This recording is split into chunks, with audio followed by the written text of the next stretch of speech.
Entonces, vamos a seguir con nuestra clase de causalidad en medicina en este curso de epidemiología y medicina basada en evidencias.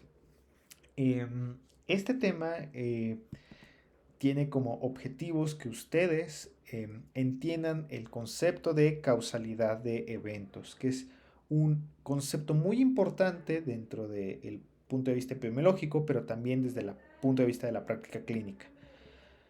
¿Cómo se da la causalidad en los procesos salud-enfermedad a nivel individual o a nivel del paciente? Y sobre todo, ¿cómo yo puedo aplicar estos criterios de causalidad y entenderlos en estudios epidemiológicos? Vamos a pensar en fenómenos recientes, en enfermedades que han surgido en estos últimos años. Vamos a pensar en un caso muy reciente, que es el COVID, asociado al virus SARS-CoV-2. Entonces el SARS-CoV-2 pues llegó y ha sido una enfermedad completamente nueva dentro del paradigma de las enfermedades infecciosas. Entonces de ahí se han empezado a establecer diversas asociaciones que tiene el SARS-CoV-2 con diversas enfermedades. Se ha demostrado que el SARS-CoV-2 se asocia o puede asociarse particularmente a los que desarrollan un espectro de COVID grave a mayor riesgo de desarrollar eventos cardiovasculares, eventos cerebrales, etc, etc. Entonces, lo que busco que aprendan de esta clase es que ustedes puedan interpretar parte de esta literatura para entender en qué punto estos estudios pueden derivar en una causalidad que yo pueda aplicar a mi práctica como médico. Entonces, lo primero que vamos a ver es que correlación y asociación no implica necesariamente causalidad. ¿Por qué es importante estudiar la causalidad desde el punto de vista epidemiológico y clínico? Los pasos que yo como investigador clínico o como médico tengo que entender para entonces establecer una causalidad de hechos y los famosísimos criterios de causalidad establecidos por el señor Bradford Hill. Entonces vamos a empezar esta clase con el ejemplo que mencionaba hace un rato. Las personas normalmente encontramos correlaciones y asociaciones con pues diversos eventos estocásticos en la naturaleza. Entonces, estos eventos pueden resultar en correlaciones y en asociaciones que pues deriven en conclusiones que pues pudieran parecer un tanto sacadas de la ciencia ficción.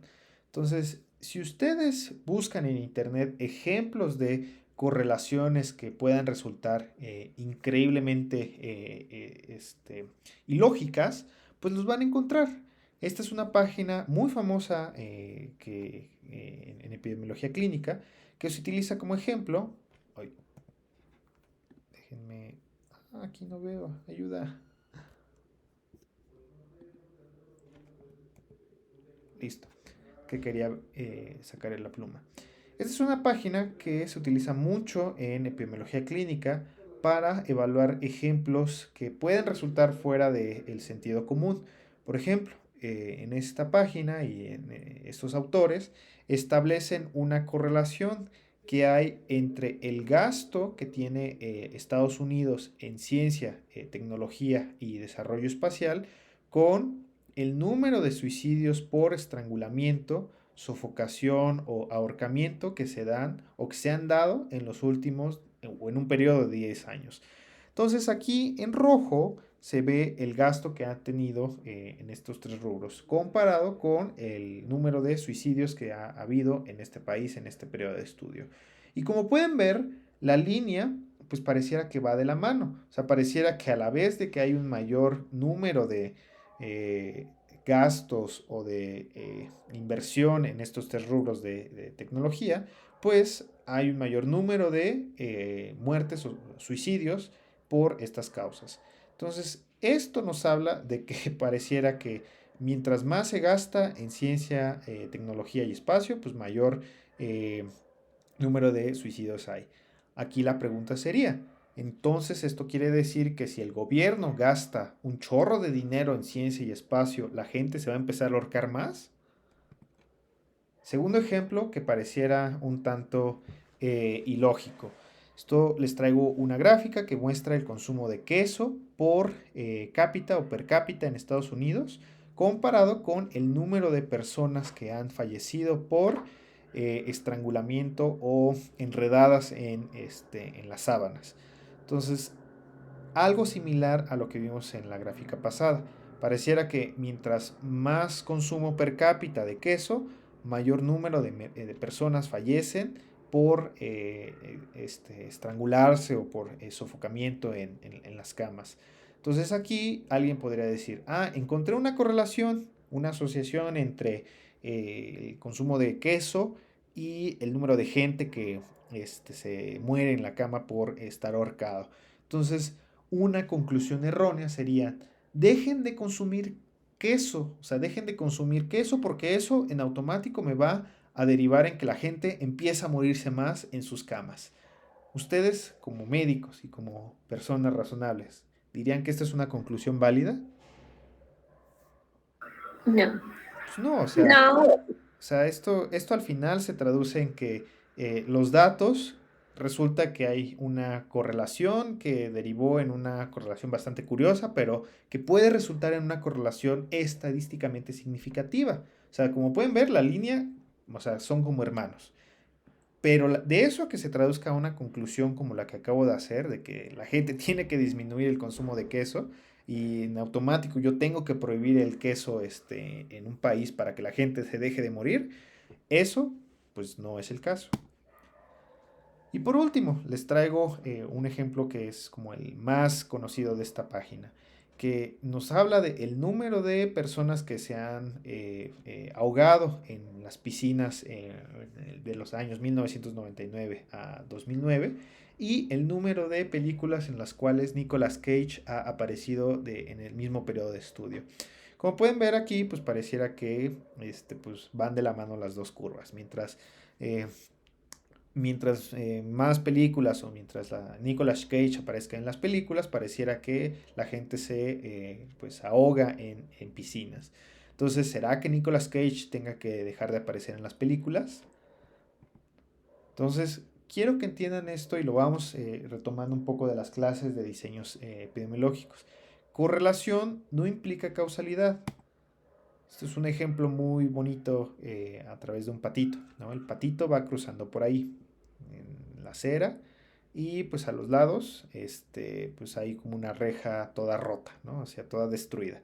Entonces alguien podría decir, es que el patito, pues en su gran fuerza y en su gran ímpetu por abrir la puerta, pues las destrozó y las dejó así. ¿Será eso una conclusión válida? Pues no. O sea, el patito iba pasando por ahí, o sea, porque probablemente, o sea, por acá este laguito y pues venga de un lugar cálido y quiera meterse al laguito. Pero de eso a que el patito haya causado que las puertas hayan quedado así, pues no. O sea, el patito iba pasando por ahí, o sea, hay una correlación entre que el patito vaya pasando con que la puerta pues esté toda destrozada. Y este es otro ejemplo que pues igual trata de ejemplificar, vaya la redundancia, pues el caso de correlación no significa causalidad. En una junta encuentran una correlación entre el número de ventas que tiene una empresa con el número de cabezas calvas que se registra en la empresa. Entonces, el manager o el jefe de la empresa dice, encontramos una correlación en los datos. Por favor, todos tomen un rastrillo. Y pues supongo que les va a decir que rasúrense la cabeza. Entonces, rasurarse la cabeza implica en que la empresa tenga mejores ventas. Pues probablemente no. O sea, probablemente sea una asociación espuria, como vamos a ver más adelante. Ahora en medicina, y ya hablando como de un tema que pues nos compete, adelante Alex. O Jimena, perdón. Sí, sí, Jimena, Sí, sí, perdón. sí. Es que... Bueno, es que me entró una duda. Ajá. Pensando en el ejemplo que nos dio al principio de eh, que cuando ponen más presupuesto para la ciencia y el estrangulamiento, bueno, el suicidio, Ajá. una correlación podría ser esto, y por ejemplo, si vemos como más a fondo, podría ser que en lugar de que se gaste, o sea, si se gasta más en ciencia, a lo mejor disminuyen el presupuesto para no sé, salud mental o cosas así. Eso ya podría ser ¿cómo se dice? Causalidad. Eso podría ser, y qué bueno que lo tocas, eso es un tema de estudio completamente en el área médica, ¿no? O sea, el por qué una correlación y una eventual asociación se puede asociar a una patología. Vamos a pensar en esto del gasto en ciencia, tecnología y espacio, ¿no? Entonces, vamos a pensar que, pues, si el gobierno, pues, gasta más en, no sé, en ciencia, pues la gente pues se estrangula más porque pues dices que hay un mayor gasto en estos programas para prevención de suicidio, lo que tú quieras. Entonces aquí pues uno pensaría, pues bueno, si yo gasto más como gobierno, espero que la gente se suicide más.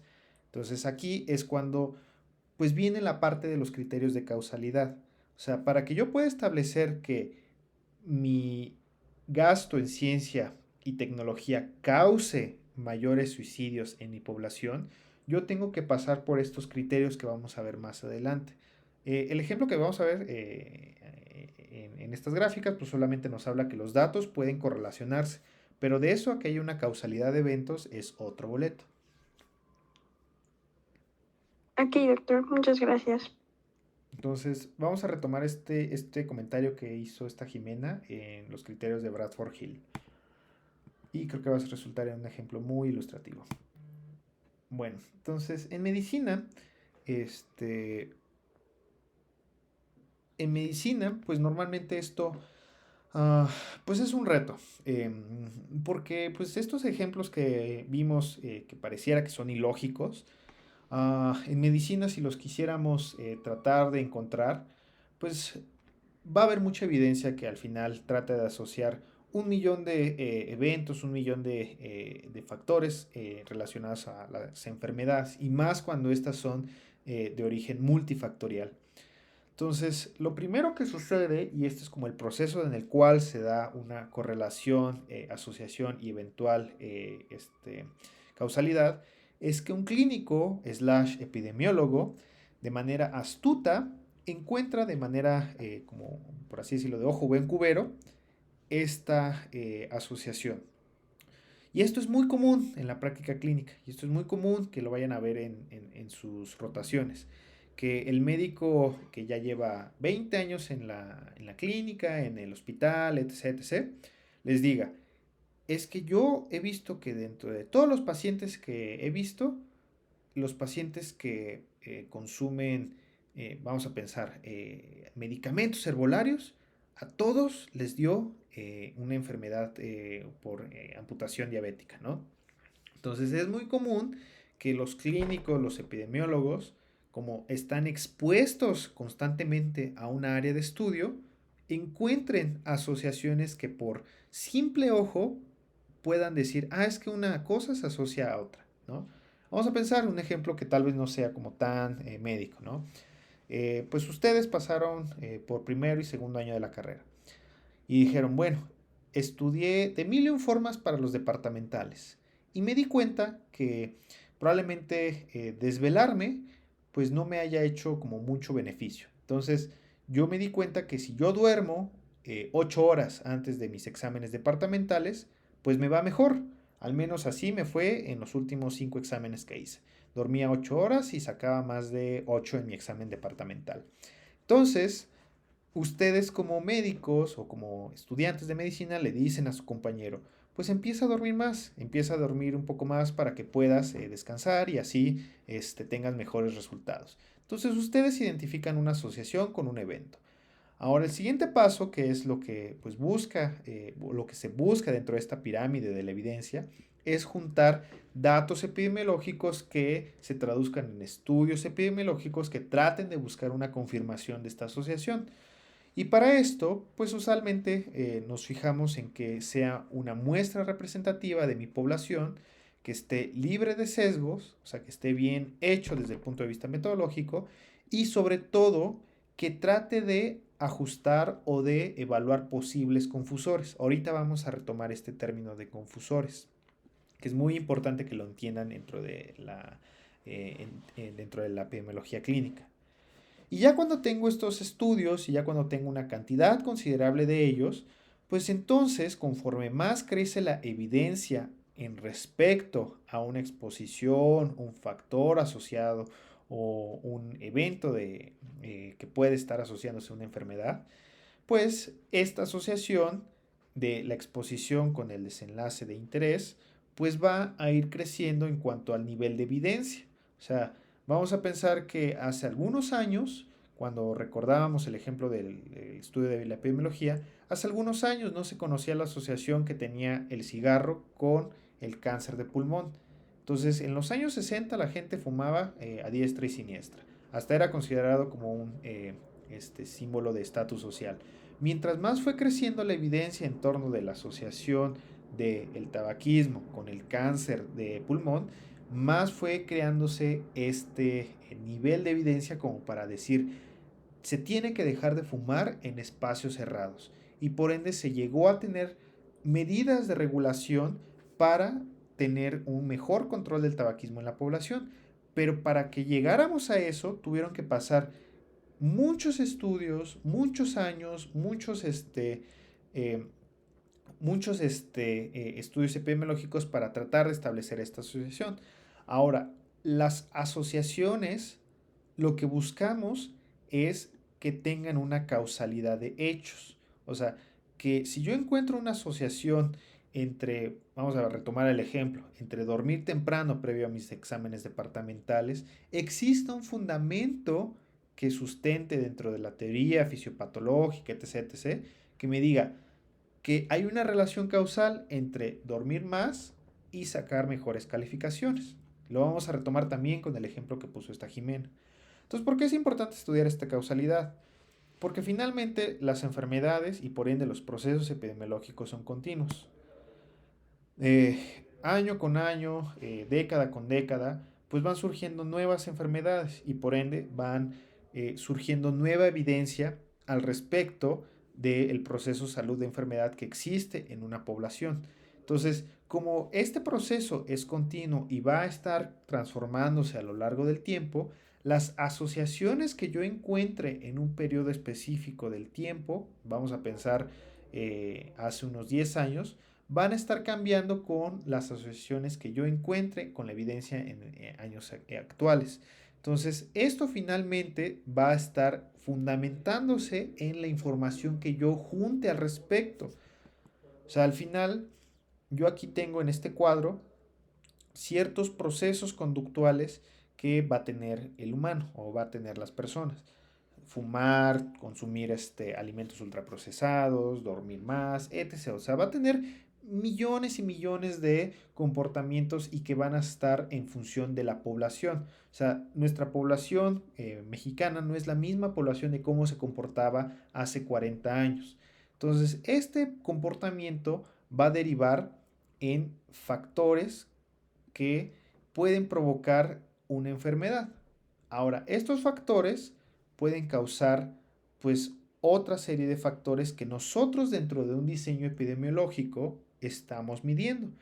Y estos factores que a su vez condicionan al desarrollo de la enfermedad, pues lo que busca establecer es esta causalidad de eventos, esta cadenita que me dice, si yo tengo una condición que desarrolle después una segunda condición, pues yo voy a tener una enfermedad. O sea, voy a evaluar las causas que derivan en un efecto. O sea, vamos a pensar que hace 40 años, pues el consumo de alimentos ultraprocesados, pues no era tan frecuente como lo es hoy en día. Entonces, si hubiésemos hecho un estudio de el consumo de alimentos ultraprocesados hace 40 años, probablemente no hubiese existido evidencia al respecto de su uh, asociación que existe con el desarrollo de enfermedades cardiovasculares. Actualmente y debido a la información que tenemos actualmente, porque hay datos que evalúan esta asociación de años recientes, se sabe que el consumo de alimentos ultraprocesados está asociado y hay una causalidad entre estos con el desarrollo de enfermedades cardiovasculares. Entonces, al final, eso es lo que a nosotros nos interesa como médicos, poder establecer una serie de eventos que desarrollan o que están ligados al desarrollo de una enfermedad. Vamos a poner el ejemplo de la rubiola.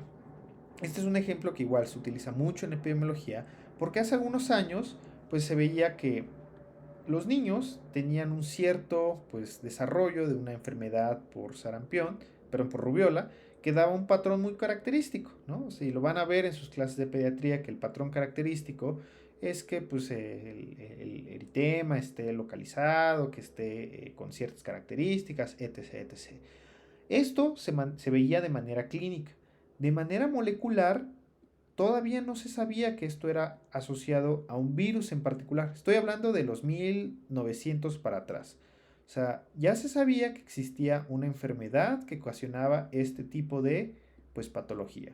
Y no fue hasta mediados de los 1900 que pues se descubrió que esto era ocasionado por un virus, que en este caso era el virus de la rabiola. Ahora, esto pues se vio que también estaba asociado a una serie de malformaciones que tenían los niños al nacer, dado que la mamá tenía rubiola, pues los niños empezaban a nacer de esta manera, con microcefalia, enfermedad del corazón, petequias y púrpura y una catarata. Entonces, este síndrome de rubiola congénita es una enfermedad o es un síndrome característico por un virus que se da de manera de transmisión directa. Pero pasaron muchos estudios y mucha evidencia para poder establecer esta causalidad, que el virus de la rubiola causa este síndrome.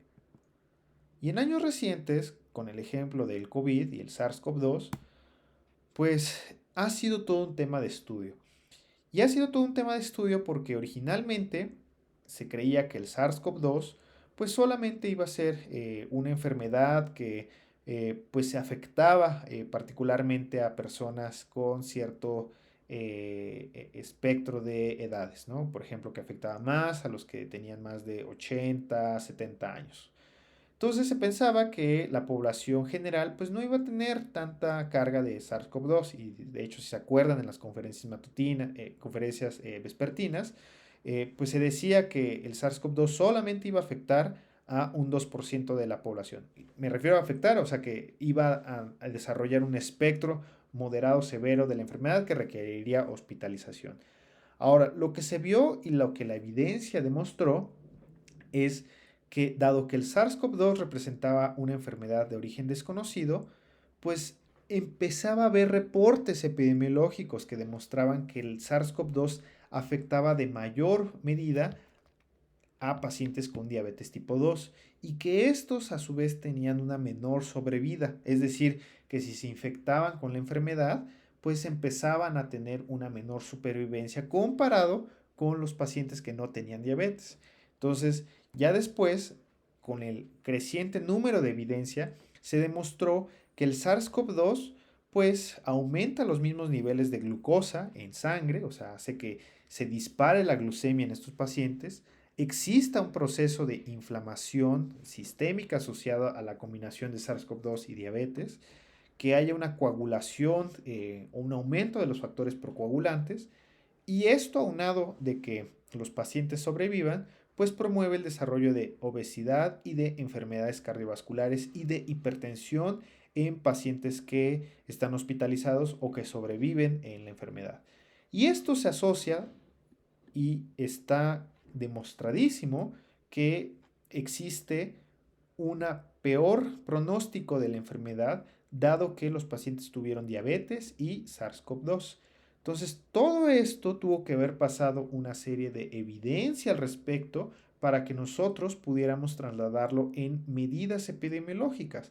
Ahora sabemos que si tenemos un paciente con diabetes, o más bien que vive con diabetes, ese paciente tiene que ir a vacunarse contra el SARS-CoV-2 de manera prioritaria o que tenga los refuerzos de manera prioritaria.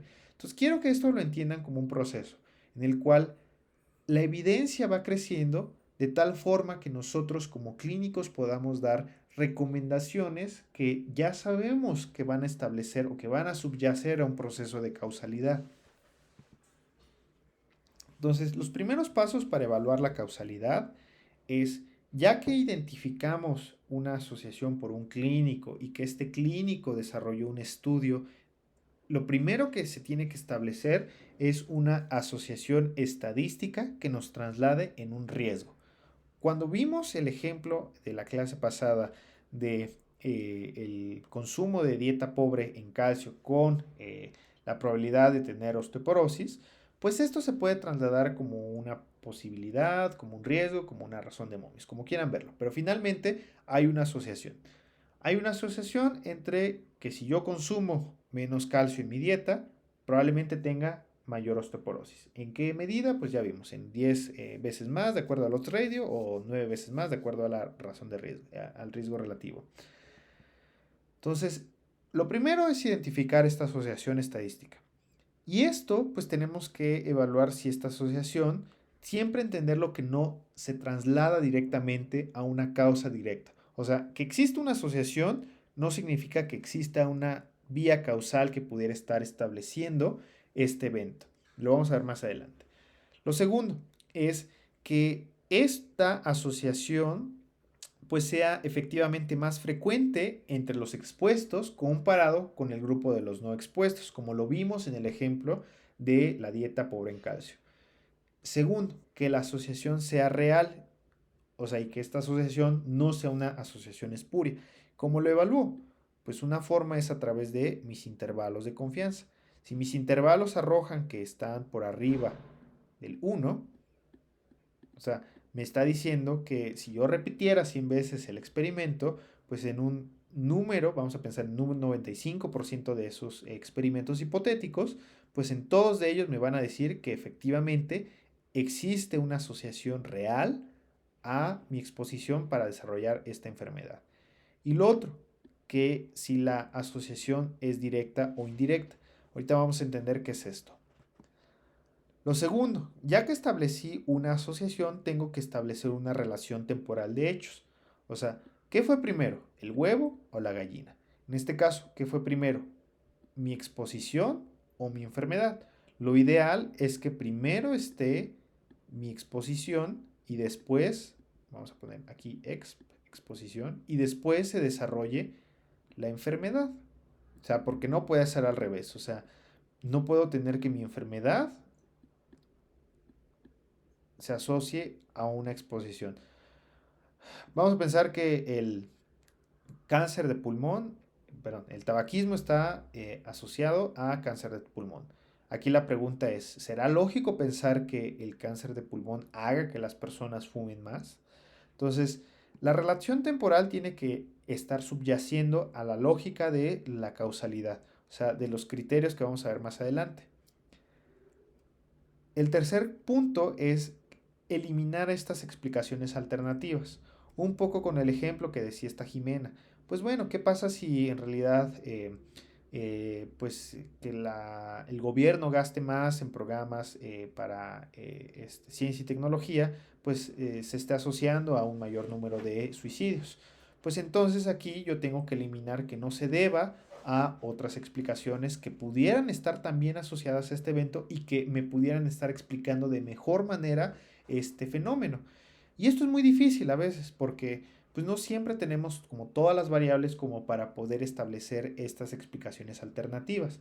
O sea, como por ejemplo en el caso que planteó Jimena, pues ella hipotetizaría, bueno, ¿y no será que el gobierno gaste más en programas y que por esto los trabajadores que están reclutándose en los centros de investigación se suiciden más por la sobrepresión y porque están más estresados, etc, etc?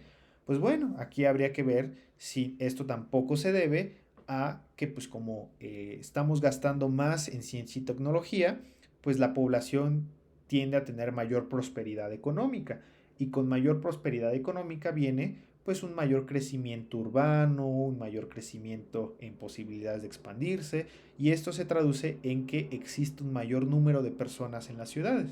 Y si yo tengo un mayor número de personas en las ciudades, pues es estadísticamente por probabilidad, si el 1% de mi población o el 0.5 de mi población va a fallecer por suicidio, pues es esperable que si más crece mi población, pues más suicidios voy a tener. Entonces, estas explicaciones alternativas en epidemiología tenemos que contemplarlos como potenciales sesgos, confusores, errores aleatorios, sinergias de la interacción o interacciones de la asociación. Entonces, esto pues son términos que solamente quiero que conozcan, pero el principal de ellos que vamos a ver es el término de confusores, porque ya vimos que es un sesgo, ya vimos que es un error aleatorio, y el término de sinergia e interacción lo vamos a ver en otro momento. Entonces, todo parte a través de una pregunta inicial.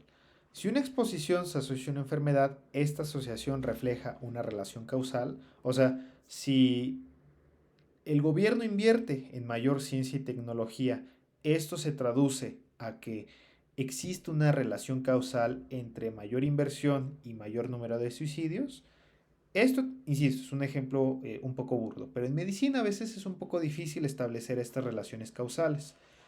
Aquí les pongo un ejemplo, que es uno de los ejemplos más utilizados para establecer este ejemplo confusor.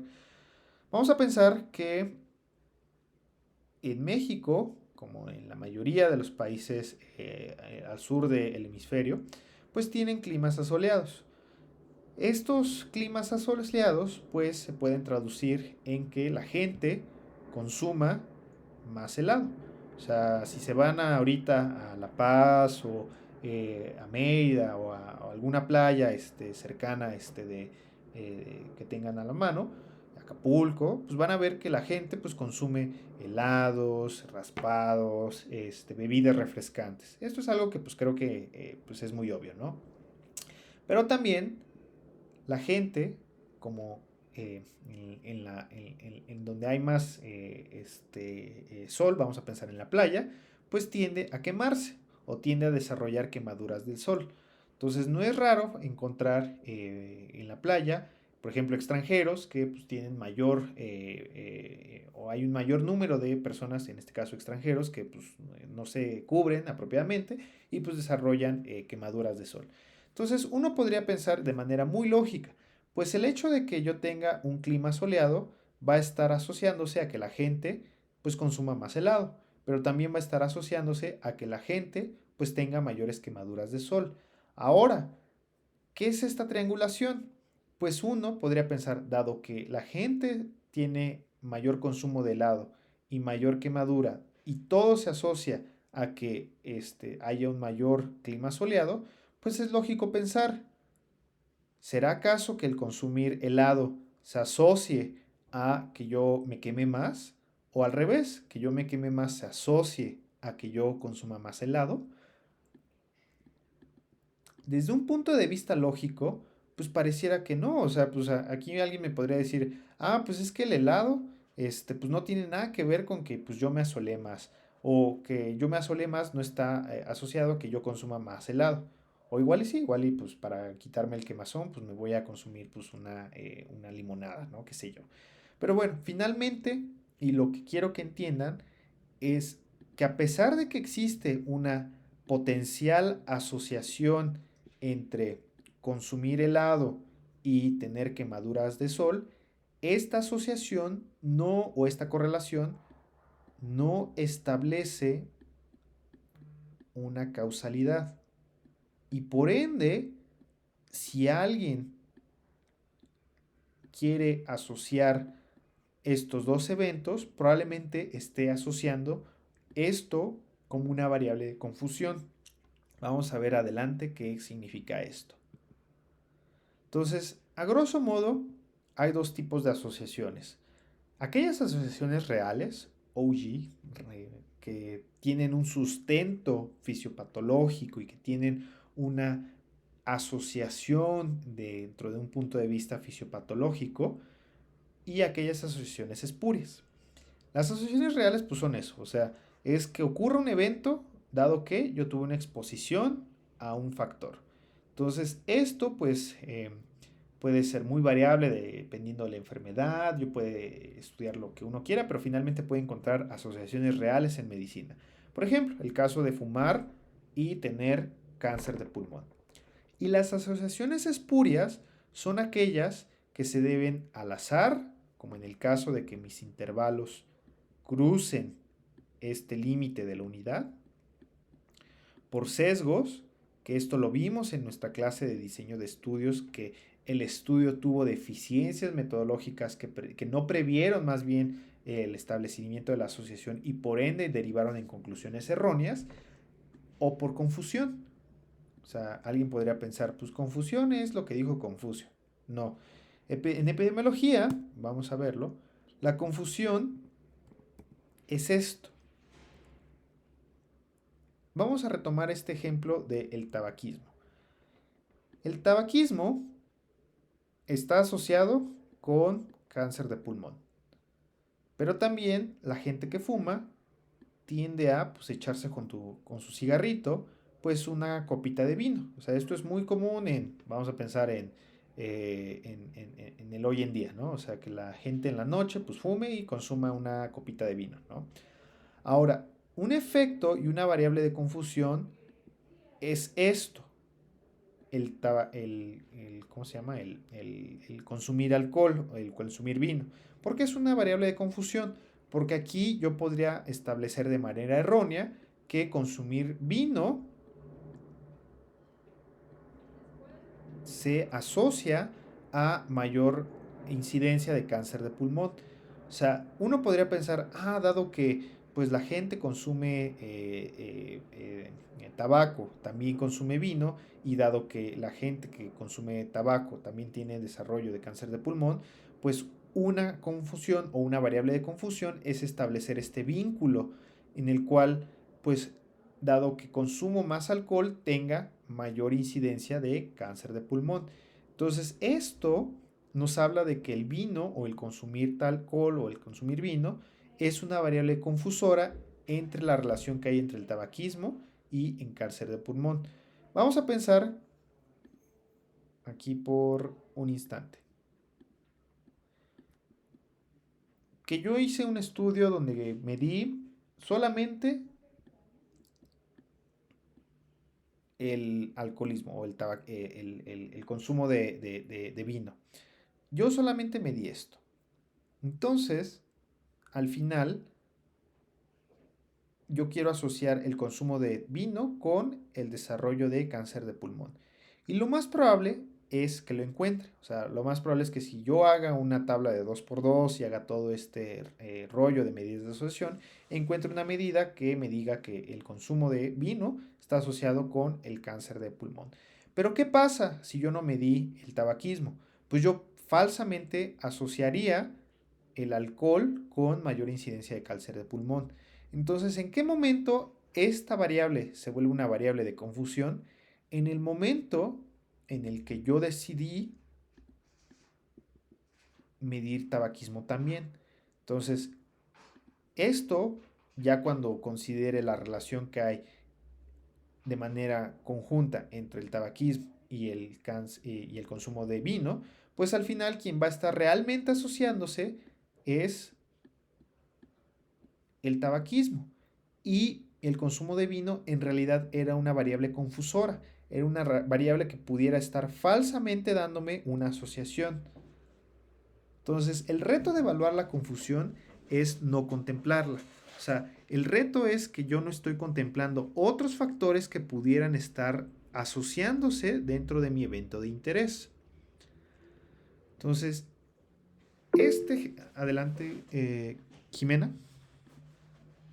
Doctor, ¿esto también podría entrar en lo de las falacias de causa falsa?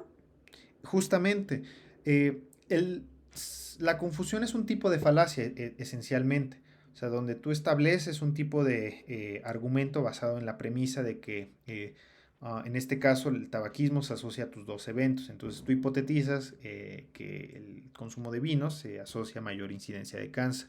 Entonces, al final, esta falacia solamente la vas a poder confirmar cuando tengas medido ambas variables, o sea, tanto el tabaquismo como el vino. ¿Y en qué momento el vino se vuelve una variable de confusión? Cuando contemplas a la variable de exposición o a la variable de riesgo real. Ok, muchas gracias. Súper. Vamos a verlo con un ejemplo que es muy frecuente y por eso lo van a encontrar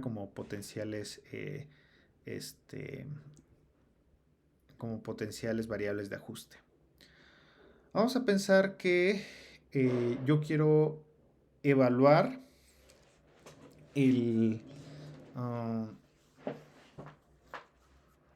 ok, ya, se me ocurrió. Yo quiero evaluar la asociación que existe entre ver televisión y esto es un ejemplo que, si gustan, les paso más tarde el artículo donde se evalúa esto. Eh, Hay una asociación creo que muy clara y que han de seguro visto en artículos de divulgación, etcétera, y noticias inclusive, entre ver televisión y las enfermedades cardiovasculares, ¿no? O sea, ver televisión se asocia a mayor riesgo de enfermedades cardiovasculares. Entonces, creo que esto es una asociación que han visto y que hasta cierto punto les parece lógica, ¿no? Ver más televisión se asocia a mayores enfermedades cardiovasculares. Entonces, vamos a pensar que yo hago mi estudio y establezco que la gente que ve televisión se muere o que pasa más tiempo viendo televisión desarrolla más enfermedades cardiovasculares. Entonces, ustedes podrían pensar, pues existe una asociación entre estas dos. Una falacia o una conclusión errónea sería, pues bueno, ya que la televisión se asocia a mayores enfermedades cardiovasculares, cancélenle a todos su televisión. Cancélenle a todos el consumo de televisión y pónganlos a hacer ejercicio. O sea, y quítenles la televisión y pónganlos a hacer otra cosa. Pero, ¿qué pasa si llega un tercer investigador? En este caso, esta Jimena, y dice, yo, Jimena investigadora, digo, pues a mí se me ocurre y se me pone a pensar, pues ¿qué pasa si en realidad lo que está asociándose a este riesgo, ah, le puse una rayita, pero es el consumo de comida chatarra? Chetos, maruchan, comida con alto contenido en grasas trans, etcétera. Entonces, ¿qué pasa si Jimena dice, pues yo en mi nuevo estudio voy a evaluar el consumo de comida chatarra? Y el consumo de comida chatarra, a su vez, se asocia a que pues también la gente vea más televisión. O sea, si yo abro ahorita una bolsita de chips, lo más probable es que me siente en mi escritorio y me ponga a ver el partido, ¿no? Entonces, aquí la pregunta sería, ¿cuál de las dos, tanto la comida chatarra o la televisión, cuál de las dos es un factor de confusión aquí?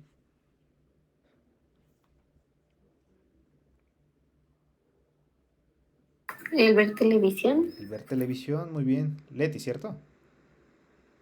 Sí. Súper. ¿Por qué, Leti? Bueno, yo lo asocio a que, o sea, realmente el factor es el comer comida chatarra, porque pues, lo Ajá. que normalmente hacemos cuando vemos la televisión es consumir comida chatarra. Ujú. Entonces, está como que asociado, o sea, como que se cree que, o sea, la causa real es ver televisión, pero no, es lo que haces mientras ves televisión. Exacto, exacto, justamente, Leti. Entonces vamos a pensar que pues la gente también consume comida chatarra, etcétera, ¿no? Pero también, pues, junto con el consumo de comida chatarra, pues fuma o toma, pues no sé, que la comida la garnacha, pero finalmente aquí quien es la variable de confusión es la televisión.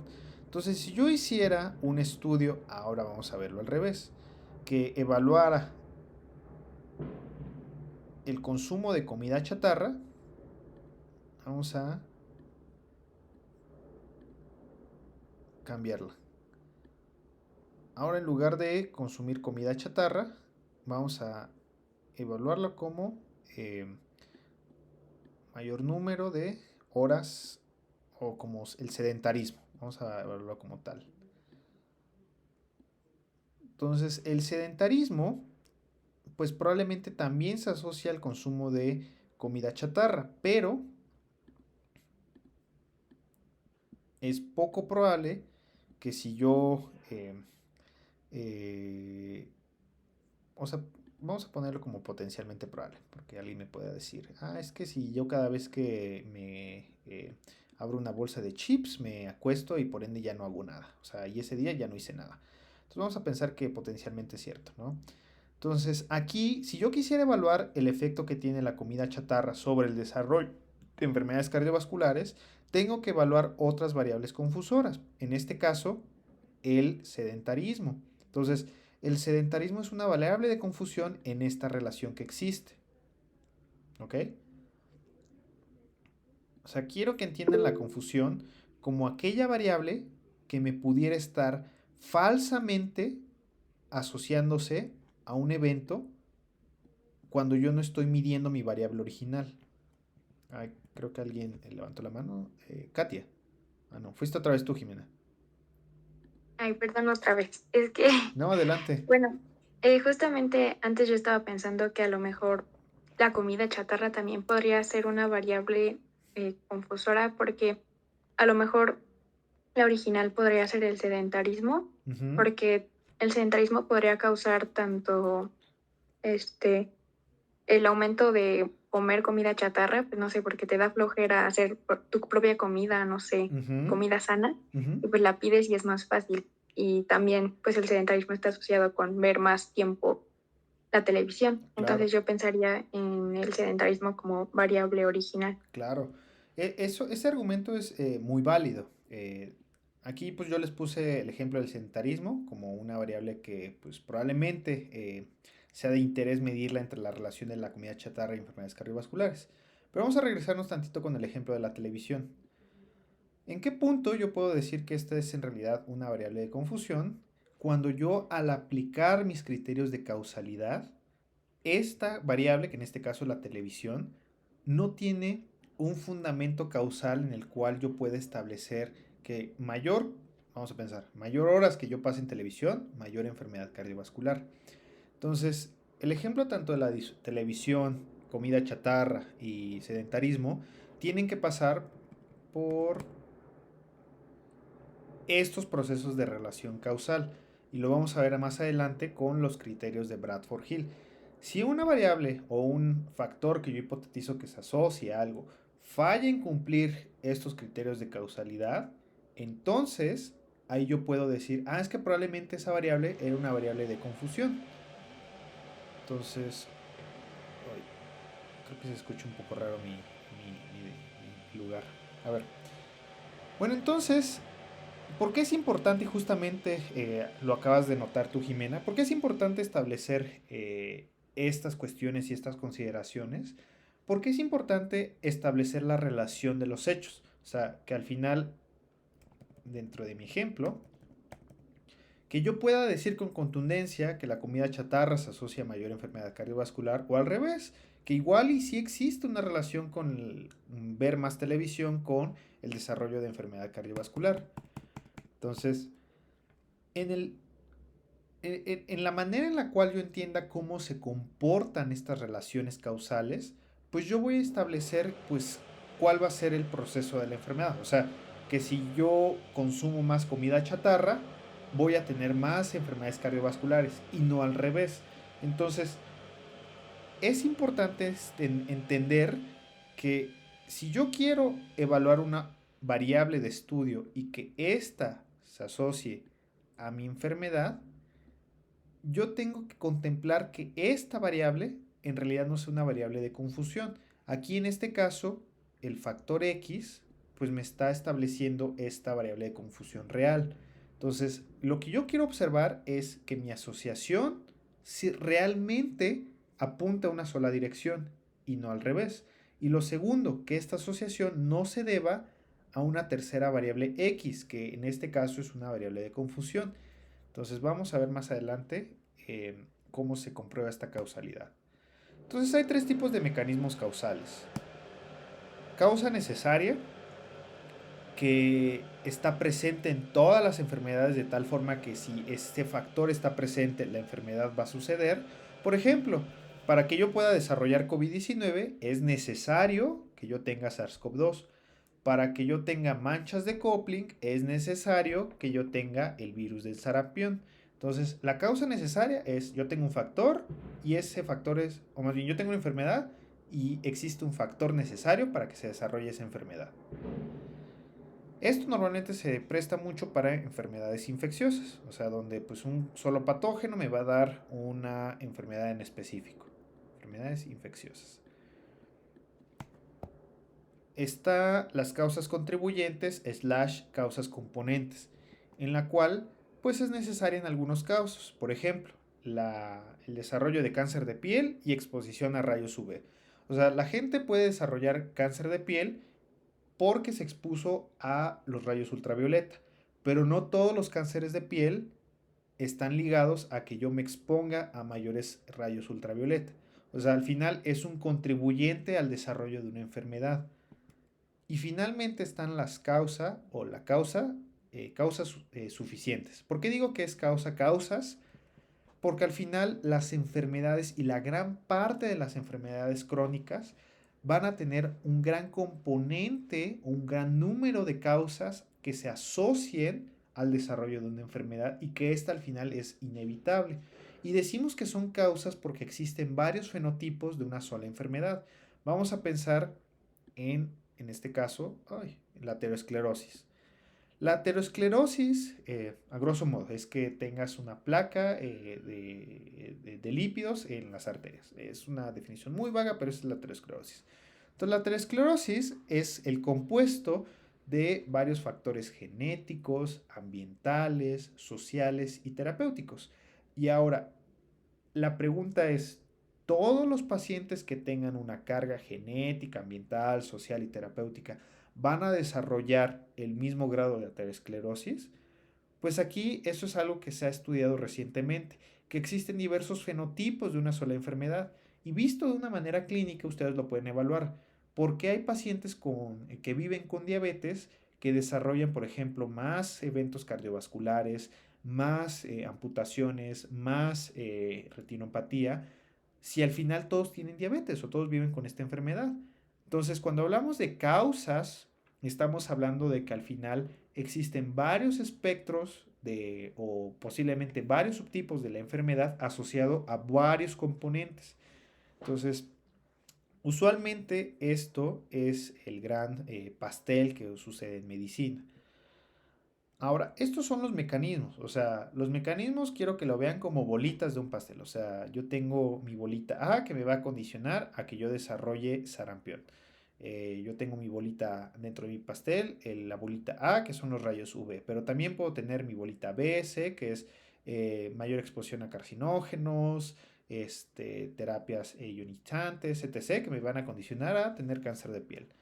Ahora, las relaciones causales es cómo se van a llevar a cabo estos dos, cómo se va a llevar a cabo este vínculo. O sea, puede ser que una causa sea necesaria y suficiente, que nos dice que sin el factor la enfermedad no se desarrolla. O sea, el factor es necesario.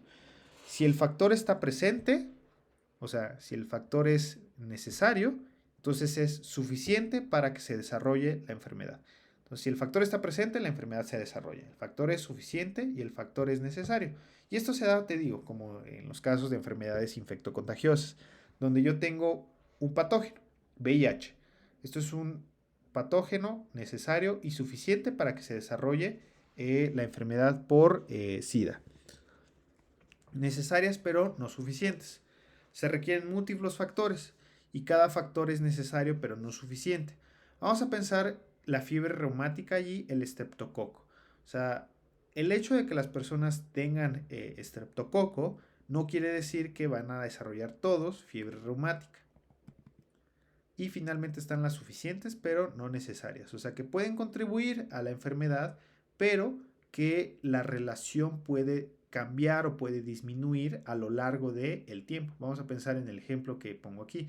Tanto la exposición de la radiación como la exposición del benceno son suficientes para causar leucemia, pero ninguna es necesaria si la otra está presente. O sea, si yo me expongo a la radiación o si yo me expongo al benceno, pues voy a desarrollar leucemia o puedo desarrollar más bien leucemia. pero esto no necesariamente tengo que exponerme a las dos para que desarrolle la enfermedad, ¿ok? Entonces, esto se refiere como suficiente, pero no necesaria. Puede resultar un poco confuso y hasta cierto punto son términos meramente teóricos. Entonces, lo que se desarrolló, y me voy a robar un poquito de su tiempo de la tarde, unos 10 minutos ya para acabar esta clase, lo que se desarrolló en los años 90 por el señor Bradford Hill es que, bueno, es un poco difícil establecer la causalidad de los hechos. Entonces, lo que propuso el señor Bradford Hill es una guía a manera de criterios que son o que pueden ser de utilidad para establecer causalidad. Estas, a final de cuentas, son guías o son normas que yo puedo pasarme, pero no necesariamente se traduce a que sean reglas tajantes. En medicina nada es dicotómico, solo los SITs piensan en absoluto. Entonces dice que el establecimiento de causalidad también debe recaer sobre el peso de la evidencia, o sea, qué tanta evidencia hay al respecto en torno a esa exposición para que yo pueda evaluar que es una asociación real, para que yo pueda al final derivar en una decisión en la práctica clínica. Entonces estos son los criterios famosísimos de Bradford Hill: evidencia experimental, fuerza de la asociación, consistencia, temporalidad, gradiente biológico, coherencia, especificidad, plausibilidad y analogía. Bueno, vamos a ver ejemplos paso a paso. Están los criterios que se consideran de mayor peso, aquellos que me van a dar una mayor pauta a establecer una causalidad real. Evidencia experimental. Y vamos a poner el ejemplo de, si gustan, el ejemplo de la televisión. Creo que este ejemplo es muy ilustrativo. Enfermedad cardiovascular. ¿Y qué dijimos que había aquí? Comida chatarra, creo. Comida chatarra. Muy bien, gracias. Comida chatarra. Entonces, bueno, evidencia experimental. ¿Hay evidencia en humanos de experimentos verdaderos? O sea, yo sometí o yo observé a humanos que vieron televisión y comieron comida chatarra y evalué la incidencia de enfermedad cardiovascular. Pues yo parto de que sí, o sea, de que hay estudios en revistas de diverso impacto, de diversa divulgación, que han buscado la asociación tanto de la comida chatarra como de la televisión, ¿no? Hay evidencia, vamos a pensar. El hecho de que haya evidencia es como uno de los pasos más fuertes, pero no necesariamente es el todo. Entonces, ¿cuál sigue? La fuerza de la asociación. ¿Qué tan fuerte es la asociación del factor de riesgo con el desenlace? Las asociaciones fuertes es más probable que sean causales que las débiles. Vamos a pensar que el estudio que llevó a cabo Jiménez y colaboradores encontró que la razón de riesgos de ver televisión y el riesgo cardiovascular fue de 1.5. O sea, tienes 1.5 veces más riesgo de desarrollar eventos cardiovasculares con la gente que no tiene una alta exposición a televisión. Y el de la comida chatarra, vamos a pensar que fue de 3.0.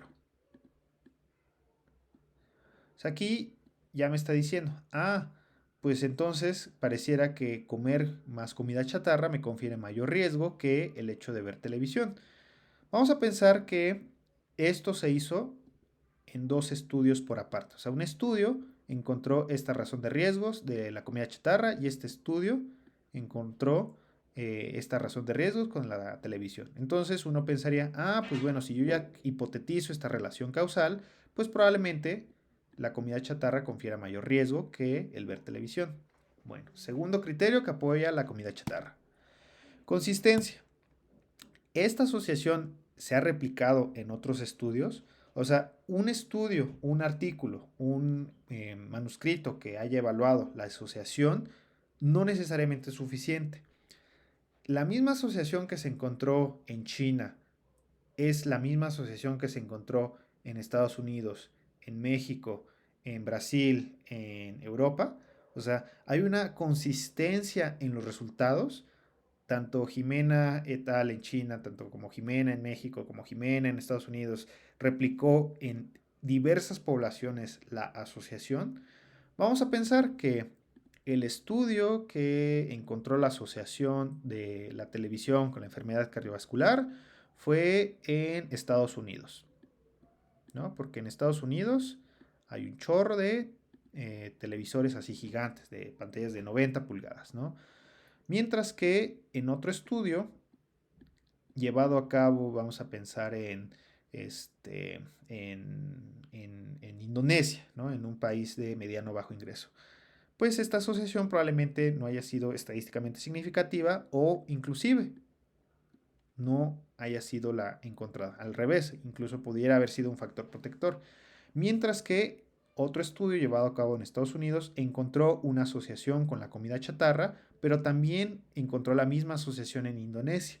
Entonces, aquí ya se apoyaría la noción de que, pues entonces la televisión hay una inconsistencia de resultados en Estados Unidos e Indonesia. Pero en Estados Unidos también encontraron una asociación con la comida chatarra y en Indonesia también. Entonces probablemente la comida chatarra es la que más se asocia a la enfermedad cardiovascular. La temporalidad, que ese es uno de los criterios más importantes y el cual, por eso los estudios tipo corte son los preferenciales dentro de un punto de vista observacional. La secuencia de eventos. ¿Qué va primero? ¿La televisión o la enfermedad cardiovascular? ¿Qué va primero? ¿La comida chatarra o la enfermedad cardiovascular? Alguien podría decir, es que los infartados pues ven más televisión, ¿no? Pero alguien podría decir, ¿los infartados comen más comida chatarra? Entonces, ¿qué va primero? ¿Ver más televisión o ver televisión o la enfermedad cardiovascular? ¿Comida chatarra o enfermedad cardiovascular? Entonces, en la manera en la cual establecemos esta temporalidad de A y B, pues ya vamos a poder decir que una cosa se asocia a otra. Entonces, vamos a pensar en el caso de la enfermedad cardiovascular, ¿no? Y que digamos, pues es que como se infartan más, inclusive se ebecean más, lo que tú quieras, pues están postrados, ¿no? Y que por eso los pacientes están más tiempo en cama. Entonces, como están más tiempo en cama, pues probablemente vean más televisión. O sea, inclusive puede haber una asociación reversa. Vamos a pensar, pues es que se infartan más. ¿Quién en su sano juicio le va a decir a un médico decir a un paciente que ya se infartó, que ya se trombosó, que ya tuvo un evento cardiovascular? Pues sigue consumiendo más papitas. O sea, lo más probable es que los dejen de consumir en el momento en el cual pues se les dé el infarto. Entonces, probablemente la comida chatarra pues vaya antes de la enfermedad cardiovascular. Gradiente biológico. Y este es uno de los criterios que se puede traducir como en una relación dosis-efecto. A mayor exposición hay un mayor riesgo de la enfermedad. O sea, a mayor número de comida chatarra hay mayor desarrollo de enfermedad cardiovascular. Pues probablemente sí. O sea, por cada, no sé, por cada 100 gramos de comida chatarra que coma al mes, pues aumenta mi riesgo de enfermedad cardiovascular de manera logarítmica, ¿no? En cambio, ver televisión, ¿será acaso que estar más de, no sé, por cada hora de televisión yo tenga mayor desarrollo de enfermedad cardiovascular? Pues esto puede ser hasta cierto punto debatible, pero bueno, vienen los siguientes criterios, el de los criterios no esenciales, pero que ayudan a establecer esta relación causal. El primero es el de la coherencia, que bien dicen que la lógica es el último de los sentidos es el primero de los sentidos que se pierde. ¿Es la asociación consistente con la historia natural de la epidemiología y de la enfermedad? O sea, ¿tiene sentido biológico y fisiopatológico que la gente que tenga más exposición a la televisión desarrolle más enfermedad cardiovascular? Pues alguien me podría empezar a debrayar. Es que la televisión destruye las neuronas y provoca una mayor inflamación y empezar a buscar mil y un razones. O sea, que al final puede que no estén sustentadas. O sea, esa es la realidad. Puede que haya muchas relaciones fisiopatológicas que no necesariamente estén sustentadas en evidencia contundente. Pero en cambio, la comida chatarra. Pues la comida chatarra se asocia a un mayor número de ácidos grasos libres que transcurren en sangre y estos se depositan en la íntima media y a su vez eso se traduce en una mayor oxidación y etc, etc. O sea, finalmente sí hay una asociación o más bien sí hay una coherencia fisiopatológica entre consumir mayor comida chatarra y mayor desarrollo de aterosclerosis que se derive en mayores eventos cardiovasculares. Especificidad. ¿Una causa produce un solo efecto? ¿Será acaso que exista un paso intermedio entre la televisión y la enfermedad cardiovascular? Pues aquí vimos que sí, probablemente sea la comida chatarra, pero también puede ser que entre la televisión y la enfermedad cardiovascular esté pues todo este proceso de sedentarismo, ¿no? Y lo que decía Jimena, el sedentarismo se asocia a mayor sarcopenia, a mayor acumulación de grasa, etc, etc, ¿no? Y esto a su vez se asocia a mayor comida chatarra, bla, bla. Pero bueno, vamos a pensar, la comida chatarra, en el momento en el cual yo la ingiero, en ese momento se liberan los ácidos grasos. Entonces, no hay un fenómeno intermedio entre la comida chatarra y la enfermedad cardiovascular que me pudiera estar diciendo que se pueda asociar a otro segundo fenómeno. Entonces, aquí la comida chatarra pareciera que es única o que va a condicionar directamente o de manera específica a el desarrollo de enfermedad cardiovascular, mientras que la televisión pues puede que haya mil y un pasos intermedios, ¿no? Plausibilidad es esta parte de que existe un mecanismo fisiopatológico, bioquímico que explique la asociación. El grado de la, perdón, el criterio de la coherencia más bien es que exista una relación dentro de la historia natural de la enfermedad, o sea, de que existe una vía que lo pudiera explicar, mientras que la plausibilidad nos habla de todos los procesos bioquímicos, fisicoquímicos que pudieran estar explicando esta asociación, o sea, como el caso de los ácidos grasos, ¿no? La analogía. Este es uno de los criterios que pues, también ayuda muchísimo y que es un poco a veces difícil de entender. ¿Existen relaciones conocidas entre causas parecidas y el efecto? ¿Qué otro fenómeno se parece o qué otra causa pudiera estar asociándose dentro de la comida chatarra o qué otro símil se podría encontrar con la comida chatarra? Pues el consumo de ácidos grasos trans. O sea, la comida chatarra esencialmente es eso, un cúmulo de ácidos grasos trans. Entonces, esto ya se ha asociado con diversos estudios que han enfocado o que han buscado la asociación con, por ejemplo, el consumo de ácidos grasos trans o, por ejemplo, el consumo de alimentos que tienen alto contenido en azúcares y el desarrollo de enfermedad cardiovascular. Mientras que el de la televisión, pues probablemente no haya una analogía como al 100% exacta para establecer la relación con esta enfermedad.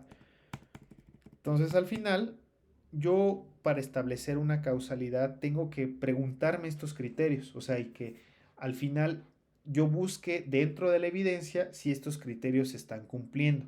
Entonces, regresando un poco al ejemplo que proponía esta Jimena ya para acabar la clase, con el caso de los programas de ciencia y tecnología y los suicidios, pues para poder establecer la causalidad de los hechos, pues tengo que preguntarme esto, todo esto. ¿Existe evidencia que lo respalde? ¿Cuánto es la fuerza de la asociación? ¿Existe una consistencia de los hechos, una temporalidad, gradiente biológico, etc, etc? O sea, yo ya te podría decir que de primera instancia, o sea, aquí, el criterio de plausibilidad, ¿no? Criterio de plausibilidad para el programa de desarrollo tecnológico, o sea, no le veo un mecanismo fisiopatológico en el cual pudiera decir que a mayor dinero que se destine en ciencia y tecnología, mayor número de suicidios, o cómo eso pueda impactar fisiopatológicamente en el número de suicidios. Entonces, vuelvo a lo mismo. Que yo encuentre en estudios en medicina una asociación o una correlación no necesariamente implica que exista una causalidad de hechos. Y esto a veces es un poco difícil y un poco retador en la práctica clínica, porque un paciente puede llegarnos un día diciéndonos, es que yo desde que me espanté y me dio la enfermedad del susto, me dio la diabetes. Pero aquí uno podría decir, es que como la enfermedad del susto le dio diabetes. No, esa señora está mal. Entonces, alguien podría decir, es que esa asociación es una asociación bien ilógica. Y al otro día les puede llegar un paciente y les puede decir, es que señor, desde que consumí este fármaco naturista o este fármaco homeopático o este fármaco, no sé, que me recetó el chamán, fíjese que se me curó la diabetes. Y ustedes en su escepticismo dicen, ah, pues ¿cómo? O sea, yo a mí en medicina me dijeron que eso es imposible. Busco en la evidencia y probablemente ese fármaco haya sido una variante de la metformina. Entonces probablemente ese fármaco haya sido como un procesado de la planta de la metformina que curiosamente se les dio y pues tal vez disminuyó sus niveles de diabetes. Entonces, nunca sean escépticos o más bien, siempre duden de la evidencia, pero siempre tengan un espacio para el escepticismo cuando lean una asociación. Y pues con esto acabamos la clase del día de hoy. Ahora sí.